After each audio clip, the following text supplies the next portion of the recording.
Okay, we gotta talk about the Ja Morant situation out in Memphis because there is a lot to unpack. Back on Friday, Memphis matched up with the Los Angeles Lakers, a game that resulted in a loss for the Grizzlies. However, that wasn't the biggest takeaway. The headlines were dominated more with Ja Morant's poor performance because it was really bad. The $40 million face of the franchise recorded a measly 8.7 assists on terrible shooting splits, but what was even more eye-opening is that all 8 of those points were recorded in the first half. In the second, Ja not only went scoreless, but the shot selection was somehow even worse than it was in the first 2 quarters. And watching this live, the numbers really don't do it justice. We was watching this on playback.tv, and you could visibly see that Ja was having not just a bad game, but it seemed as if like something was wrong with Ja. Either an injury or some type of disconnect, like everything was just off whack with Ja, and he clearly wasn't giving his best effort. Now after the game, head coach Tuames Isolo sat down with his players in a locker room, had a discussion about the performance, and of course some criticism was thrown in certain directions. Now originally it wasn't clear on what exactly was said in this conversation, but whatever it was, Ja clearly didn't like it. Eventually media members came in and sat down, talked to Ja, and he just let loose with a bunch of sound bites, immediately pointing a finger at the coaching staff on his poor performance. Do you feel like,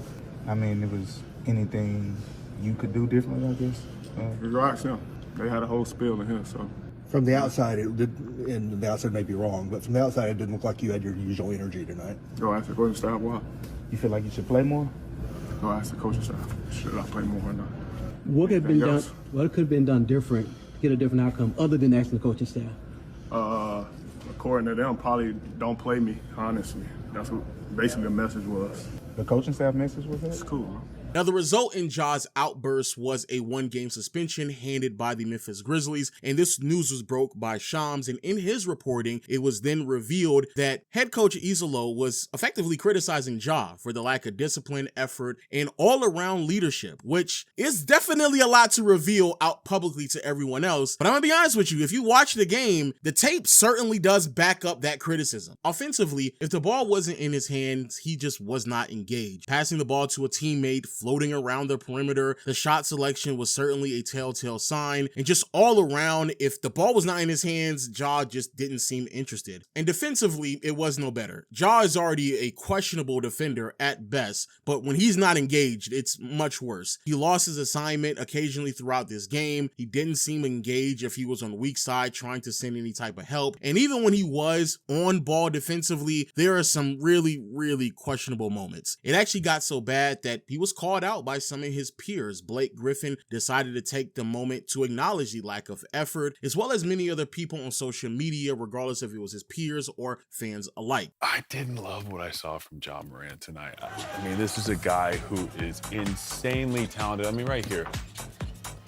speed is his #1 weapon. Yeah, and coming off a ball screen, passing the ball like this, kind of lazily cutting to the corner, that's just not what's going to get it done for Memphis. And now the back cut, I think you got to go for that right there. That, to me, is a very bad sign, and it's something that it has to change. Yes. The Memphis Grizzlies will only go as far as Ja Morant takes them. And when he's engaged, I mean, we've seen it. He's unbelievable. He's an all-world talent. But that type of effort right there, that's the thing that we will call out. And now, personally, I don't like to throw around the terminology of someone quitting on their team because that is pretty harsh. However, this is probably as close as you can get in terms of lack of effort before I start going down that path because it was pretty bad. But even with that being said, I at least want to give Ja a chance and at least try to view it through his lens because there could be some credibility behind his complaints that I'm not saying justifies the lack of effort, but something that should be looked into. Overall, statistically to start the year, it's been really bad for the 26-year-old. This is the fewest points that he's averaged since his sophomore season. His assist numbers are down as well, but the two things that really stand out to me are his shooting splits, which are just laughably bad. 41% from the field, 16% from behind the arc, and that's me being generous and rounding up for him. And then you also can look at the amount of minutes that he's playing as well. 28.5 minutes a game. That's just ridiculous and very questionable from the franchise franchise player, which would be a direct correlation to Ja's comments about the coaching staff not wanting him to play, which then forces many people to kind of widen the lens a bit and try to find correlation of potentially the Memphis Grizzlies moving in a different direction offensively that doesn't have to overly depend on who Ja Morant is as a player. This is something that we saw last year with Memphis when they implemented a new offensive identity that was heavily based in ball and player movement and completely deprived of on-ball screening. Now, of course, this left Morant in a bit of a flux as he's a player that thrives off of on-ball screening, utilizing his athleticism to get to the basket and finish, or at least using that downhill pressure to make the defense kind of shift a bit, and then, of course, create open opportunities for his teammates. The result of all of this was not only numbers from Morant that were the lowest that we've seen out of him in the last 2 to 3 years leading up to that season, but also the firing of Taylor Jenkins and the coaching staff that implemented said new offensive identity that Morant openly despised. And because of all of the outcome that we saw last year, especially the firing of Taylor Jenkins towards the tail end of the regular season, which then has many people believing that's still going on right now and could potentially translate to Ja Morant eventually getting traded. However, I'm here to tell you that that's not what's happening right now. That's not what's happening at all. First, the reason why Ja is playing fewer minutes is because the Grizzlies have been in some blowout games. If you go look on a quarter-to-quarter basis, Ja is normally receiving like 7 to 8 minutes. He's on pace to finish with like 32, 33 minutes like he did previously. It's just that they have participated in a few blowouts, so he's playing fewer minutes. So that's A. B, the reason why he played fewer minutes in a Laker game is because sincerely and genuinely, they were doing better when he was off the floor because he just wasn't giving that much effort. So there's that. 3, for those who are unaware about who this new head coach is, because I had to do some research as well, there's a couple things you need to know about him. A, he's no nonsense. He's not about to go back and forth with you. He understands and believes in disciplining players regardless if they are the star. Like, that's just what he believes. We did it always in front of them. Then we started doing it in front of the team. It was more like, listen, you're holding us back. You can choose to behave in this way, you can choose to behave in this way, and this means you're just not very competitive. Because behaving in another way would allow us to win. So I'm turning it as like, yes, you're doing this. Everybody knows you're doing that. But You're hurting all of us. you're hurting all of us,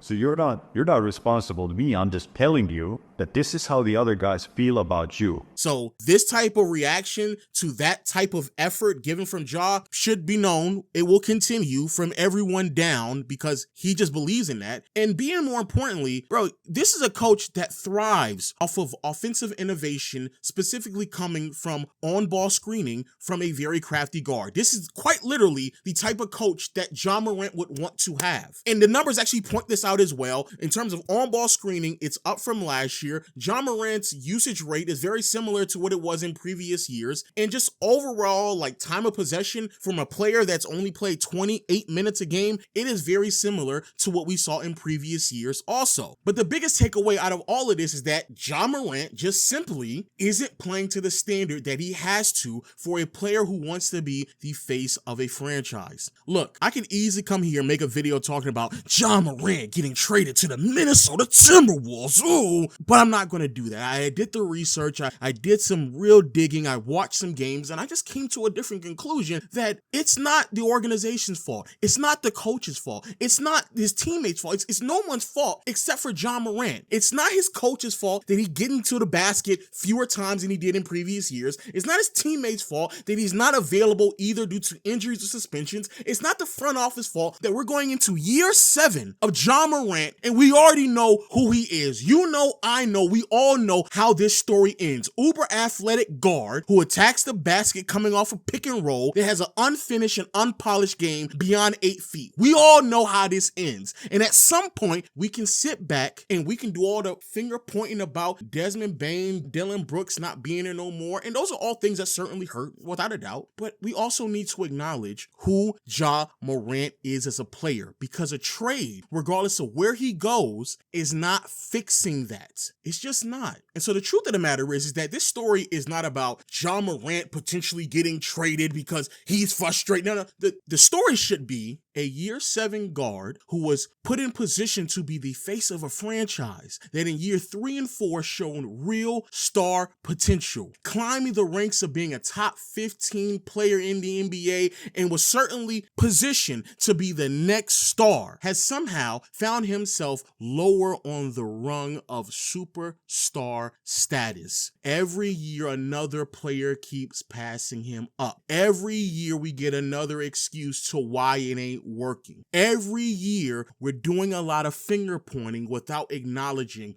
who Ja Morant is. And now you have a head coach, after firing the last crew, that is putting you in position to succeed. And sorry, just because he's sitting you out, especially in a Laker game where you're not trying, they can play you 3 or 4 more minutes a game. That ain't changing who you are as a player in year 7. That's you. Coaching, front office, teammates, trading you to another organization, none of that will change Ja, except for Ja acknowledging how he needs to grow, develop, and mature. And that's not just in his game, but also, apparently from his own head coach, his leadership intangibles as well. So yeah, I could tell you about Ja Morant getting traded here and... No, Ja Morant needs to be better. And that's how this is going to end. But yo, let me know your thoughts in the comment section below. And until next time, I'll see you all later. Peace.